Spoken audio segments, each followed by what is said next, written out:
Hello and welcome to Our American States, a podcast from the National Conference of State Legislatures. I'm your host, Ed Smith.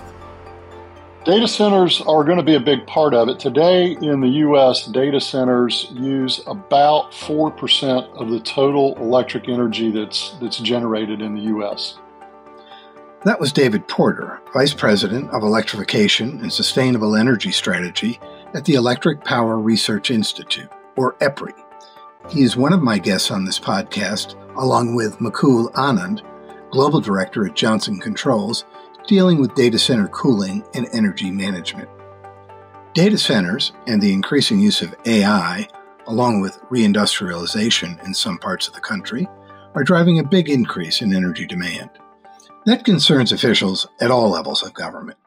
State legislators in particular are concerned about the ability of their state's utilities to meet that growing demand and the effect on the price residential and business customers pay for energy. David explained the range of energy demand scenarios and the very significant demand that will be put on both the generation and transmission of power.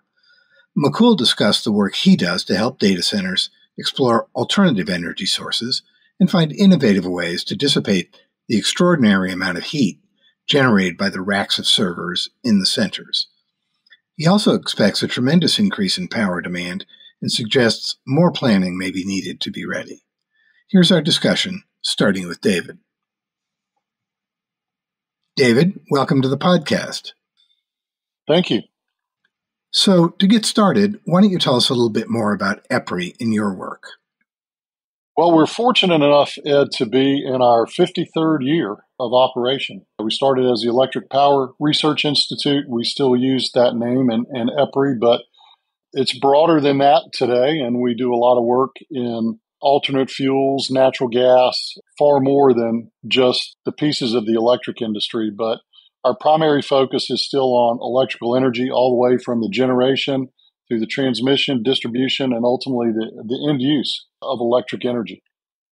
So our focus today is data centers, the amount of energy they use, and what the future holds for them. I wonder if you can start by giving our listeners just kind of a primer on energy demand generally in the U.S., kind of a picture of where we are right now. The landscape for energy demand in the U.S. has changed significantly in the last couple of years. We've been in a situation for the last couple of decades where the demand for electricity has stayed relatively flat. And that's been due to a couple of things, but primarily it's been due to energy efficiency in virtually everything that we do. For example, everything from new cars coming on the highway, be they electric or gas, they're more efficient than the previous generation, through programs that have been around a long time, such as Energy Star, computers, appliances for the home, HVAC systems, all become more efficient as new equipment comes out. So as old equipment is changed, new comes on, it's even more efficient than its predecessor. So while there is an increase in the use of energy, the overall demand for energy has stayed relatively flat. We're in a situation now where we're seeing growth again broadly across the industry for a couple of reasons. One of the main reasons is from large point loads like data centers and the reshoring of industry back to the U.S., government incentives like the CHIPS Act that are encouraging manufacturing to start up here again in the U.S. And then another key thing is the electrification of transportation, which is going to be significant load growth for electric utilities, as well as we continue the transition to a clean net zero future. It's going to require a greater use of electricity in the end use and the replacement of fossil fuels, along with the replacement of fossil fuels in terms of supplying the electrons to the system. So we're going to see a steady growth for electricity in the coming decades. Well, I think that's a great explanation of the basic dynamics of energy demand and where we are. We're talking to state policymakers, of course, and for them, getting accurate forecasts would seem critical in terms of trying to develop any kind of state-level policy. So where are we headed on this, and what do the projections tell us? Having an accurate load forecast for the energy industry is really important, as you know, because the utility planning cycle is not a short one. Planning all the way to getting an asset up and running in the field takes a long time. Different things can be done at different speeds, but for example, one of the key things for load growth for the electric industry is being able to increase capacity on the transmission system across the U.S. That's a complicated process. Today, on average, from the time a utility decides we need more transmission capacity, they start the design to the point where that's up and running in the field. The average across the U.S. is that's a 10-year project cycle. That does not match up well with the growth that's coming to the grid. There are opportunities to improve not only the forecasting for the load that's coming, the timing of when it's coming, but also find some new approaches for regulatory approvals, particularly around transmission lines, new technologies to get more out of the assets that are in the field today through grid enhancing technologies to better meet the needs and the speed with which the customers want that service. So let's talk a little bit about the data centers and the role they play here. My understanding is data centers, and particularly AI, are using and are going to use a lot more energy. But as you mentioned, there's other factors behind this increasing demand, including what some people would say is kind of a reindustrialization in a lot of places in the country. Fill us in on that. How big a factor are data centers in this increased load demand? Data centers are going to be a big part of it. Today in the U.S., data centers use about 4% of the total electric energy that's generated in the U.S. By a variety of different projections and scenarios that we laid out in a recent report, which we can connect you with, that you can make available to your listeners, Ed, we project that growth between now and 2030 will get to the point where data centers could consume as much as 9% of all the electric energy in the U.S. by 2030.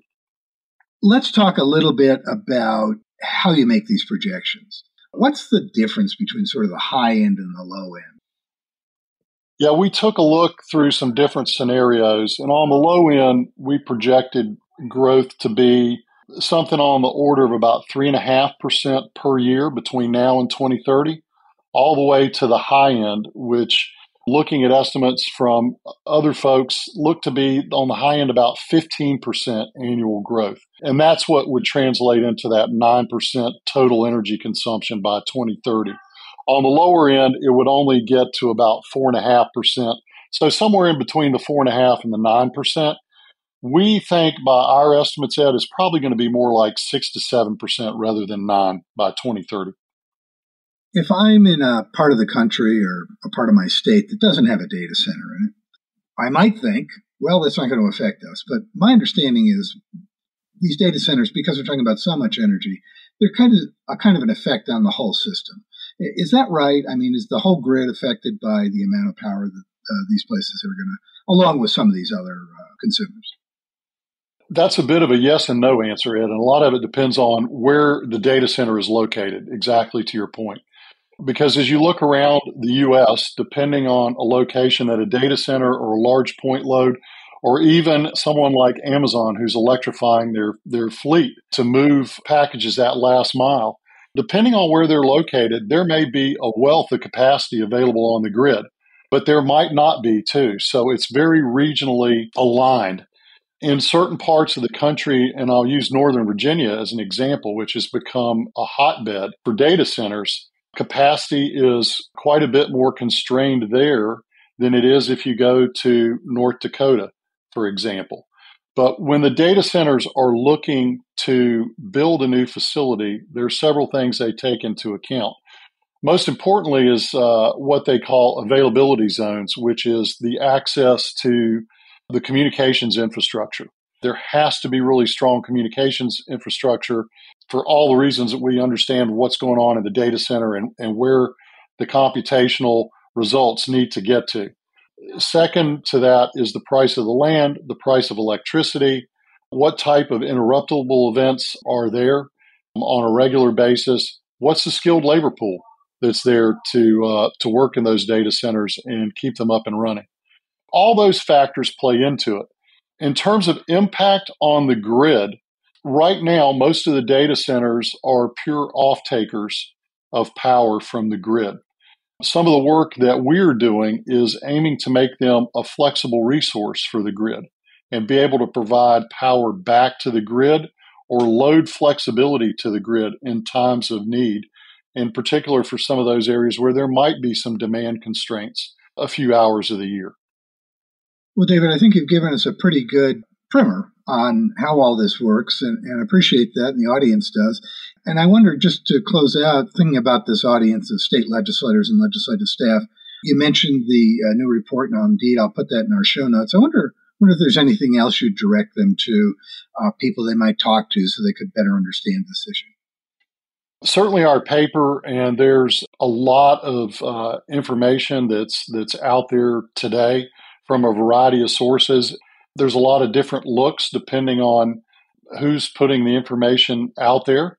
But I think the message I would give for them to think about is take a good look at a broad array of the information and to get that really balanced view. The data center topic can be one that gets to be a bit of a lightning rod for some folks, depending on where they are. There's certainly a challenge for the big hyperscalers, the Meta, the Googles, the Microsoft, the Amazon Web Services, because it's important to their business. Their businesses are continuing to grow just with the services they provide today. Artificial intelligence is really an add-on to their existing services, and it is much more energy intensive. Just to give you an example, a standard Google query uses about a tenth of the energy that a Chat GPT AI request takes. So it takes about 10 times the amount of energy for a Chat GPT query as it does a Google query. That's still small increments of energy at about 3 watt hours for a Chat GPT request. But when you multiply that times millions of users, it can turn into a lot of energy fairly quickly. Well, anytime you start talking about 10x, you do start to get a little concerned that things are going to go up very, very quickly. Yeah, the other thing I would add too, Ed, for particularly for folks that are in the regulatory and policy area, a lot of the projections that are out there, particularly on the high end, are thinking unbridled growth, and there will be a lot of building of data centers and continued growth.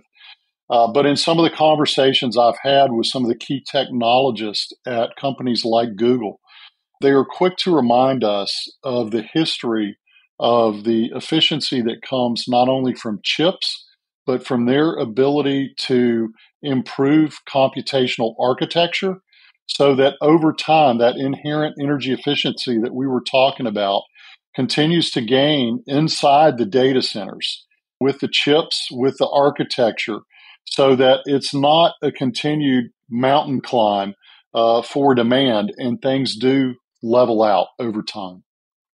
Well, we'll have another chapter on this one, I think, for sure. David, thank you so much for filling us in and sharing your expertise with us. Take care. Thanks, Ed. Thanks for having us. I'll be right back after this short break with Mukul Anand from Johnson Controls.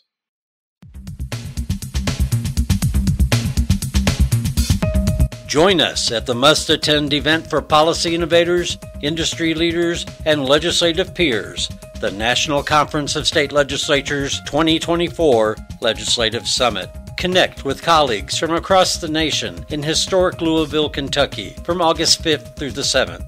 At the summit, dive into unique conversations on shared policy issues and the evolving legislative landscape. And take time to explore Kentucky's natural beauty, culinary delights, and cultural heritage. You can also take part in an exclusive event at Churchill Downs as it honors this year's running of the 150th Kentucky Derby. And join us as we start the celebration of NCSL's 50th anniversary. You'll want to be there to celebrate the state legislature's role in strengthening representative democracy in this country. Secure your spot at ncsl.org/summit for discounted rates. Be part of this enriching experience and shape the future of state legislatures.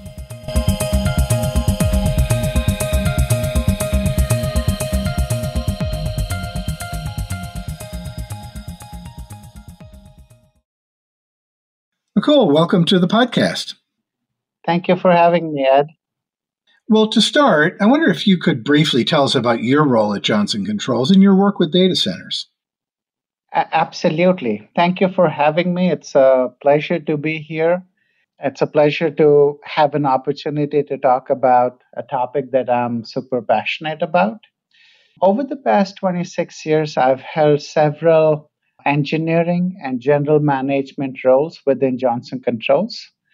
Currently, I'm the Global Director for Business Development and Strategy for our Applied HVAC equipment team within the data center vertical.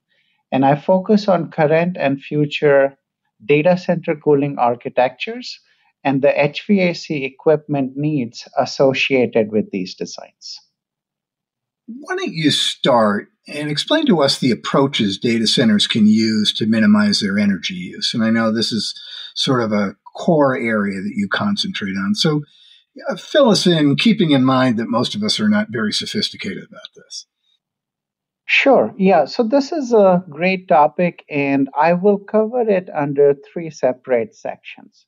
The first one is the IT side. So on the IT side, we can perform the compute more efficiently using efficient IT equipment, using efficient software algorithms, and run the processes at a time when the infrastructure, which is power and cooling, consumes less power for the cooling of the data center. So that's the main one on the IT side. Now, looking at it on the infrastructure side, one of the core concepts is to operate the data center at its design or optimized point. So, in a lot of instances, what we see is that a data center is designed for the hottest afternoon in 20 or 50 years, but it's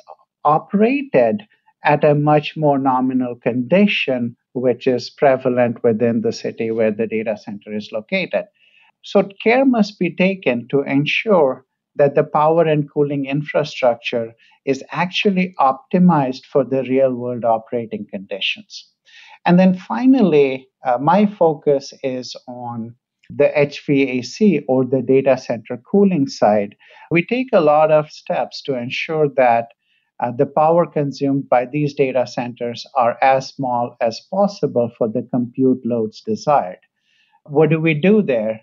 We make sure that the cooling architecture is actually optimized for the real world conditions in which these data centers will operate. We also make sure that the operating logic incorporates chilled water reset. This is a condition where, for a few hours in the year, you can change the chilled water set point and the cold air temperature to make sure that on those days there's good uptime, but on the rest of the year, the data center efficiency is the best that it can be. And then finally, I would like to point out that the needs of the industry has gone beyond just energy efficiency. We now also focus on carbon neutrality and overall sustainability of these data centers. What does that mean? It means that, as an example, we use HVAC equipment that are rigorously tested at extreme conditions. So the 2n redundancy is not required. We can build data center with n plus 2 or n plus 20% redundancy. It also makes sense for us to design, build, and operate equipment that are relatively quiet so that we are good corporate citizens in the communities where these data centers live and operate. Also, ensuring that we use refrigerants that are ultra low GWP to make sure that these are sustainable solutions throughout their lifetime. And then finally, I would like to point out that most of the HVAC architectures today do not consume any water, and we attempt to provide good to great efficiency in data centers with zero water usage effectiveness. So there are a lot of things we can do to be good corporate citizen and to leave this world a better place for our kids. So let me follow up on one thing. Just again, we have an audience of policymakers and folks who may not be that educated on this, but I think a lot of people think of data centers as on the consuming energy side, and they don't think of it that much on the cooling side. And as you were pointing out to me in an earlier conversation, this cooling side is a tremendous challenge, and one that's one of the things you go in and help them figure out how to get rid of all that heat. Is there any specific example of a project maybe you worked on where you were able to really reduce substantially the amount of heat in an innovative way? Yes, I will talk about two cases that come to mind. The first one is a data center application where we had a fixed number of generators supporting a data center that was designed as a number of modules.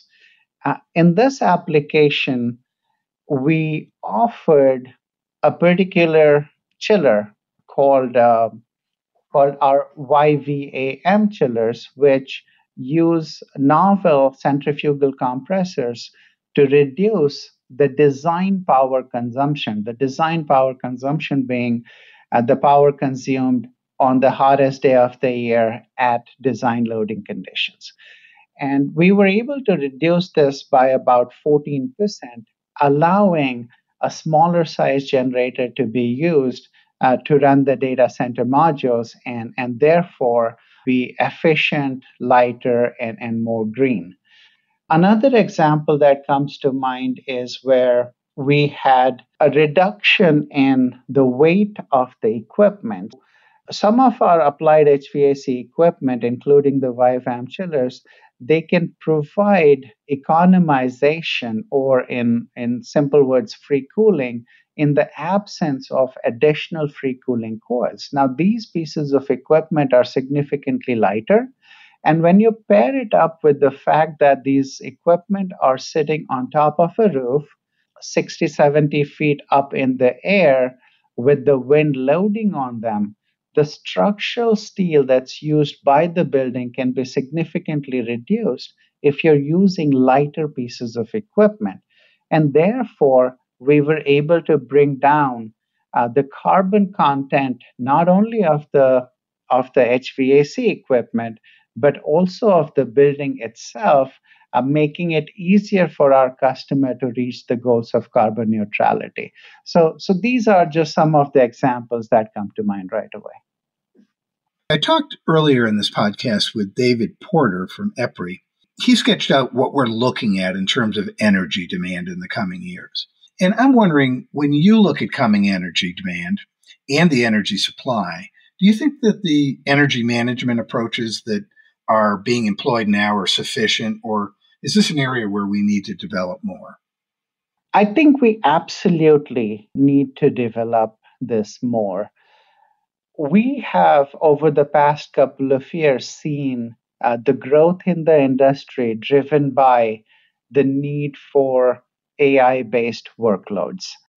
And we need to triangulate this information. So when we think about the processor manufacturers, NVIDIA, both in February of 2024 and May of 2024, have reported data center related cumulative annual growth rate of more than 400%. It means that every year, year over year, it becomes 5 times the shipment. In addition to that, we have seen that our president has passed the CHIPS Act, and there is an intense focus on America to increase its domestic semiconductor production. These two effects together will lead to a large increase in the need for infrastructure, which is power and cooling. And as such, when we triangulate it based on the ability for us to build high density racks and multi story data centers using less labor, as well as novel cooling technologies. I think the need for power will grow at a pace that we haven't seen in the past few years. We need to get ahead of it. We need to plan for this growth, and we need to make sure that our power generation, both legacy and renewable, are robust and forward looking. Well, I think that's exactly the sort of information policymakers need, is to understand what's coming down the pike. Looking at the wider system, I'm just wondering what sort of role regulators play as they're looking at data centers and operators. This, of course, is a concern of policymakers to ensure stable rates, reliable energy for all their residential and other business customers. But can you talk a little bit about that relationship? Yeah, absolutely. I believe that our regulators play a very critical role in developing and supporting a long term plan. How do we begin to engage in this effort? Let's triangulate on the load, right? So let's think about what the chip manufacturers and the server manufacturers are saying about their back orders and about their shipment levels, right? Let's review on the other hand with the utility providers and what their customers are asking them for, which is individual data center campuses asking for 200 to 300 megawatts of power in the next 12 months that they cannot provide. In addition to that, we also can triangulate using feedback from newer industries like autonomous driving, AI ML loads, global communications, as well as the defense industry, right? So when you look at these three industries and triangulate the need for compute and therefore the need for power in the future, we can come up with a very solid demand curve and then create a plan that is forward looking to take care of that demand, both in terms of generation and in terms of transmitting it over the grid.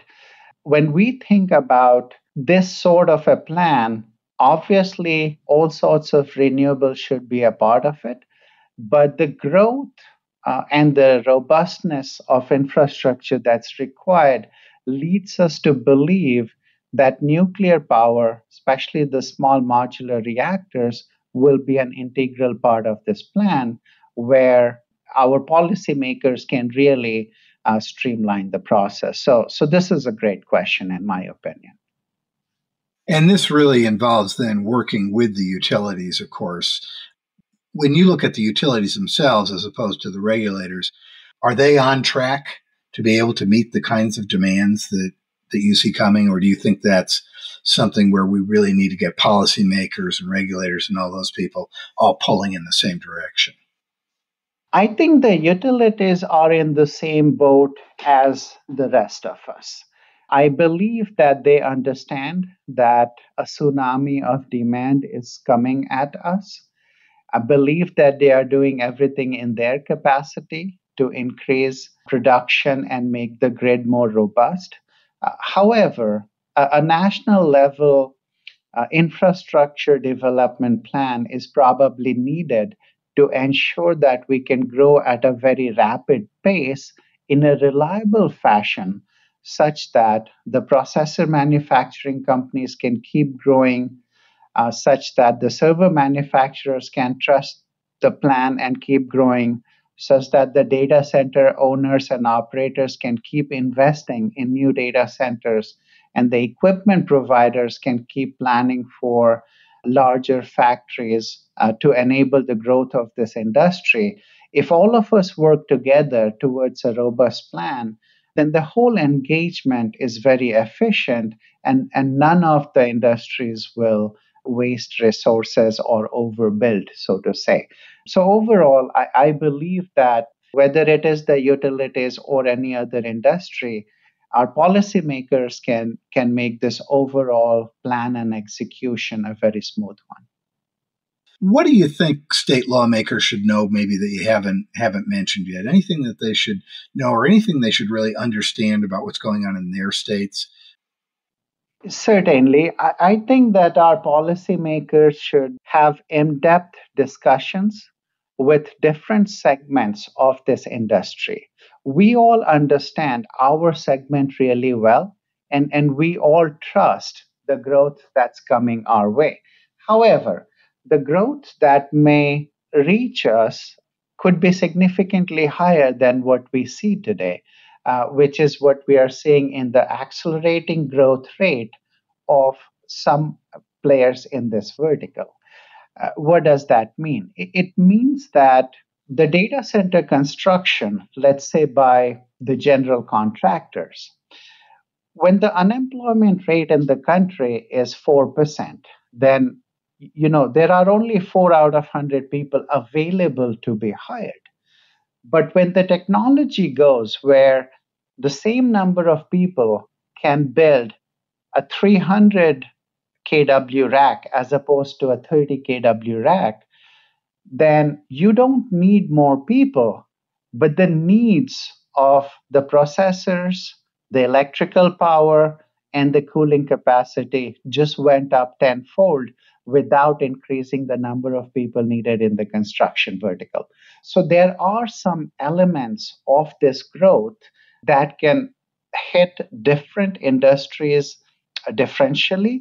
We need to understand that, and we need to respect that, plan for that.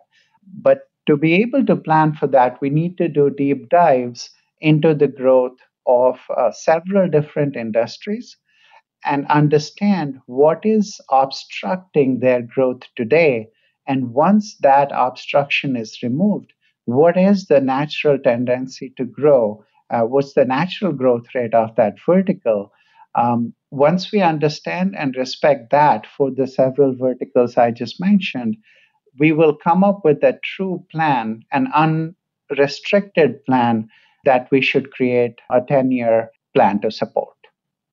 Well, Mukul, I think that is great advice, and I really appreciate you taking the time to walk us through this. It's a very complicated topic. I know there's a lot more for people to learn, but I appreciate you getting us started on it. Take care. Thank you, Ed. Thanks for having me. I've been talking with David Porter from EPRI, along with Mukul Anand from Johnson Controls, about energy demand, how the increase in data centers will affect demand, and steps that can be taken to address the issue. Thanks for listening. You can check out all the podcasts from the National Conference of State Legislatures by searching for NCSL Podcasts wherever you get your podcasts. This podcast, Our American States, dives into some of the most challenging public policy issues facing legislators. On Across the Aisle, host Kelly Griffin tells stories of bipartisanship. Also, check out our special series, Building Democracy, on the history of legislatures.